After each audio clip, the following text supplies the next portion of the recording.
In this session, we will learn how to connect to a virtual machine in Hyper-V and explore the settings that define how the VM works, from its memory and processor to network, disks, and the management features. So to connect to a virtual machine, there are two options. Either you can connect it from here, like right click, then click on the connect, or once you connect to the VM, just go to the properties and enable remote desktop so that whoever in this list can access this computer remotely like you access the other servers. So these are the two options to connect to a virtual machine. Now these are the options that you see with a virtual machine. You can control the state of this machine by turning off, which means you go for a forceful shutdown. This shutdown is a graceful shutdown.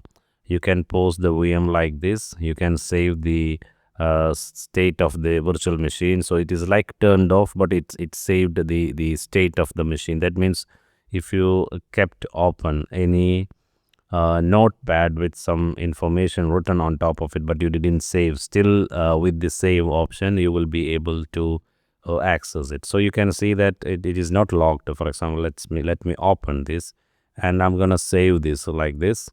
So this virtual machine has saved the status.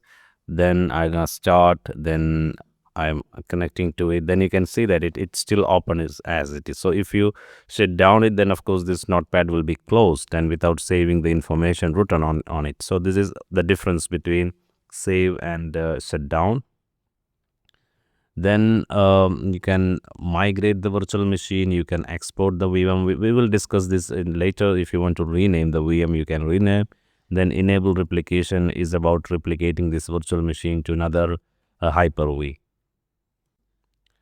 Now let's go through these settings options. So in this virtual machine, when you click on the settings, that you will see a hardware section, then a management section.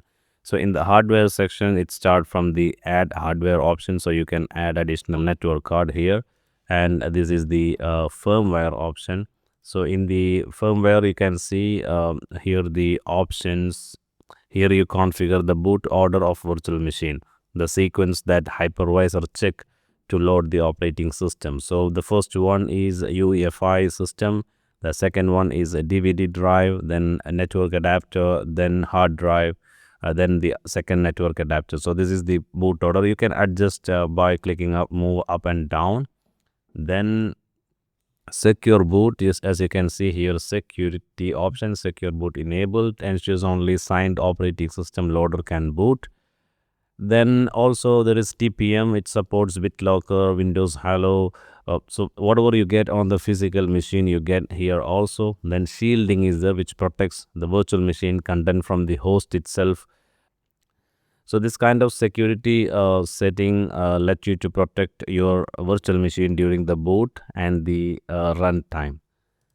Then we have memory. So this section you can assign and manage memory for the virtual machines. With a dynamic memory enabled, the VM uses what it needed. If you didn't enable the dynamic memory, then it's gonna use the amount of memory that you set. And this help the dynamic memory setup help your virtual machines to run your hypervisor to run multiple virtual machines. And you can see that there is a minimum and maximum, so you can control the bottom and top, and also you can also see there is a memory buffer. So if the system is consuming 1 GB, then the hypervisor will provide 1.2 GB because the buffer size is 20%, and this can be adjusted. Then processor. So here you define how many virtual processor your virtual machine gets. You can also control how much CPU it is allowed to use or reserve processing power for high priority VMs. Now the SCSI controller. So this manages the virtual storage devices. You can add multiple hardware. So at the moment we only have a C drive in it. So if you want to add a new hardware, we can add it like this. We can create a new hardware. So dynamically expanding is a good choice if you don't have much dedicated storage. Then also I will put here like additional disk, then click next. So I just for the demo I will add a 10 GB, then click finish. So I have new additional hard disk here, and this is applied, so it will be available to the operating system. Now let's go back to the VM, and let's go to the server manager. Then from the storage side we would be able to see the new hard disk that we attached to the virtual machine. So file storage device, if you go to the disk, then there is one hard disk with 10 GB which is unknown. So let's bring this to online, then create a new volume, then you just complete the wizard. So that gonna create a new partition and give you a new volume here, as you can see here. So this is how you can utilize the virtual machine settings. Now let's explore the management section of our virtual machine settings in Hyper-V. So this option allows us to control the fine tune how the VM behaves both during runtime and during host events like a startup or a shutdown. So the name settings, as it simply displays the name of the virtual machine. You can change it here if you want to rename the VM without affecting it files or operating system. Then there are integration service or built-in tools that improve communication between the host and the guest operating system.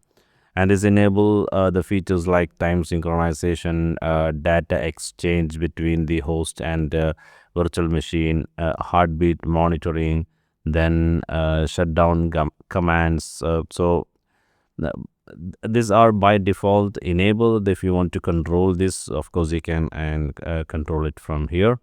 Then here you control the type of checkpoints that virtual machine will use when a snapshot is taken. So we will talk about the checkpoints in the next video. So that time we will discuss what is the difference between the production checkpoint and standard checkpoint.